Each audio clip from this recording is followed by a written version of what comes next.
Hello everyone. Have you ever gone fishing and told yourself you just caught the biggest fish in the lake or even the biggest fish in the ocean? Well, what if modern science could make that happen every time? That's what scientists have done with many commercially grown species of fish, beef, poultry, and especially fruits and vegetables. Through the process of genetic engineering, scientists are trying to address problems such as famine, the lack of adequate food, and pestilence, the loss of crops and animals to common diseases. And that's what our lesson will be about today. Just look at the two fish, the two salmon shown in this slide. Both of them are at 18 months of age. The smaller fish is a non-modified farm-grown salmon that measures 13 inches and weighs about 2.8 pounds. The larger fish is the same salmon species, but it has been genetically modified. It measures almost twice as long and way over twice as much. But, as we see, many skeptics would call that larger fish a Frankenfish because it has been genetically modified. Genetic engineering is currently a hot topic of debate and discussion around the world and specifically in Western Europe. Why genetically engineer food at all? With growing populations, we need to grow more food on less land. Historically, farmers have been breeding plants and animals for desired traits for thousands of years. However, this type of selective breeding relied on nature to produce the desired gene, and then humans making the plants or animals with the correct genes to make the desired trait more profound.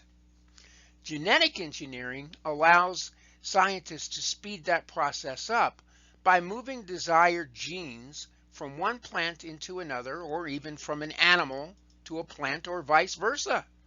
Genetic engineering can be done with plants, animals, or microorganisms.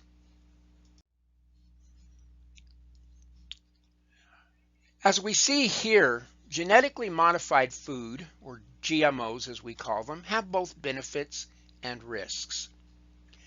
The potential benefits of GMOs include it is a more nutritious food, it's disease and drought resistant, and especially for plants, it's faster growing for plants and for animals, it's decreasing the use of pesticides, it's increasing the supply of food with a longer shelf life. The potential risks of GMOs, though, are not forgotten by skeptics.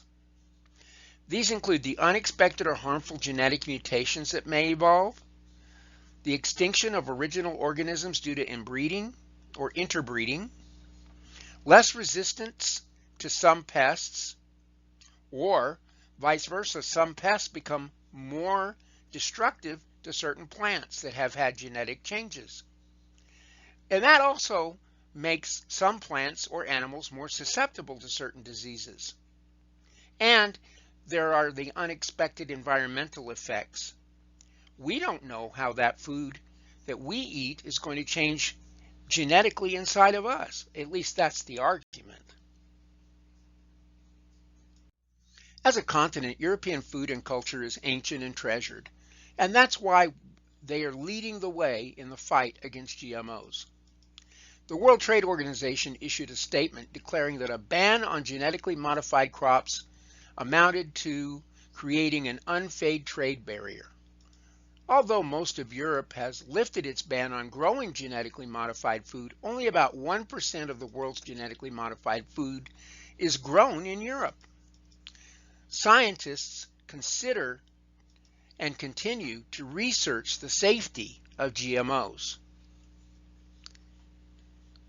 In the meantime, genetically modified foods are supposed to be labeled so that the consumer can make personal choices to purchase a GMO product or not.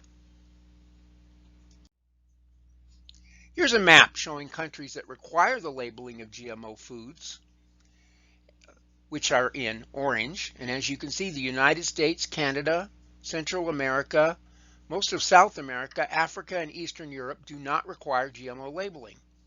On the other hand, most of Europe, much of Asia, India, and Oceania, including Australia and New Zealand, require GMO labeling. Those are in green. Let's look at the difference from a political perspective or a legal perspective. Genetically modified food companies submit the same types of scientific data to both the United States and European Union regulatory bodies for approval. 3 separate agencies in the United States evaluate the potential risks of genetically modified foods, while there is a centralized approval process in the European Union. And approval and labeling requirements are much stricter in the European Union. Genetically modified crops and microorganisms are already widely used throughout the United States. The Food and Drug Administration is currently putting together guidelines for genetically modified animal products. What are some of the potential risks and benefits to allowing genetically modified foods to be cultivated and available to consumers? Why do you think that there is such a different reaction to GMOs in Europe as compared to the United States? Should GMOs be considered Frankenstein foods, or are people and nations simply not moving along with the advanced times?